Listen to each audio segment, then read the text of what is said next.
Heidi ho there. I'm not going to ask it now, but I'm going to ask it soon. Soon. Soon. People, don't be weird, okay?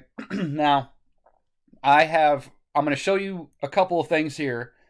This first thing I have researched myself. It is 100% true, but go ahead and listen. This is the weight of the human soul or souls, because even if there is the two, which the Bhagavad Gita, there's the soul that belongs to you, and there's the super soul, which belongs to Creator Mama, and both of them are together. So we have two souls, so there is a combined weight of 21 grams. Now listen.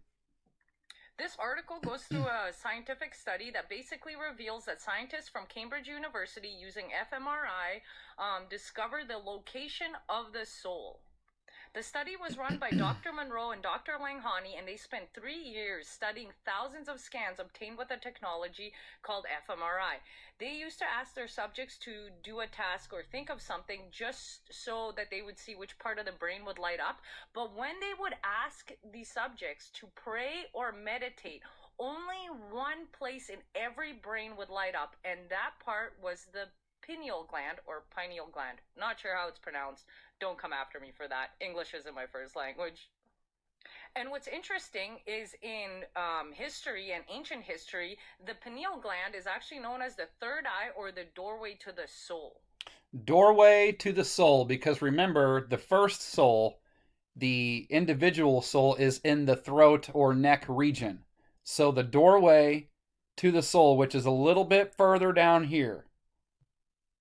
But it gets even more interesting because I went down the rabbit hole of does the soul have any weight? And in the early 1900s, a doctor performed this test. He would take dying patients, put them on a scale, a very sensitive scale, and as they're dying, he would record how much they weighed.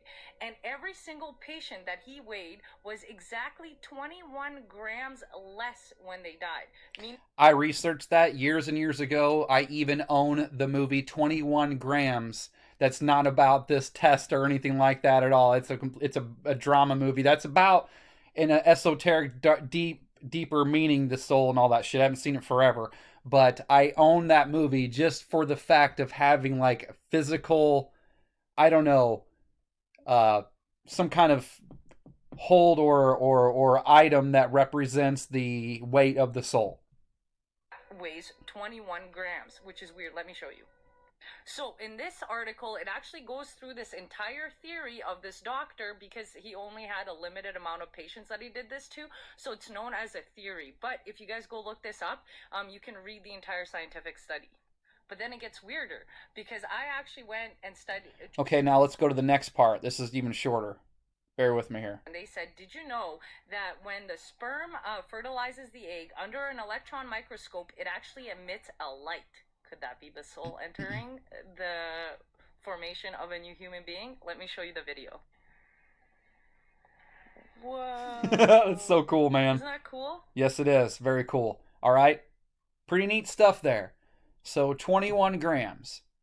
Now, did you know that the Hebrew number of creation is 42, in which God creates the universe in Kabbalistic tradition?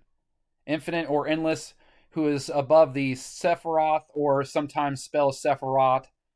Okay, 42. So there's 21 grams to a soul. And this is what I've been telling you for years in Aquarius and the twins and the reunion and all of that stuff. This is even in a Castlevania animated show about two souls being going through alchemy, becoming one. And when those two 21-gram souls get together, that means 42, which means a whole new universe, a whole new creation will be made, which is exactly what the queen in this whole shit was here. Remember this? This was two souls, two DNAs merging into one, which creates a whole new universe, a whole new tree, because the tree represents the seed represents the creation, and the creation represents the sun solar system. See how this all ties together, man? Pretty cussin' neato. So I think before we die, the two souls collide. They shoot out through the nose because it's said it goes through the breath. The two souls collide.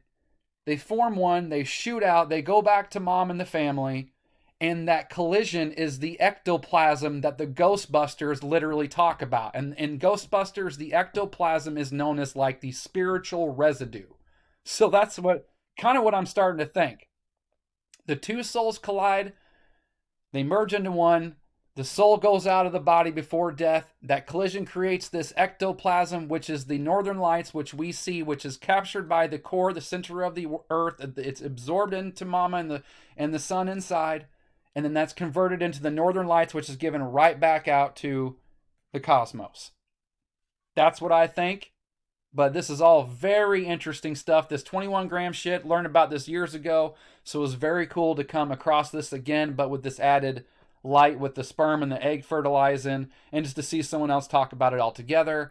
Easily ties into 42, easily ties and connects in with this. Now, what have you done for love today? The highest frequency in all the universe, which is what the two souls are made for. The masculine, the feminine, the two that create the 42 that creates this beautiful tree is supposed to be made out of love, not out of blood, vengeance, and anger.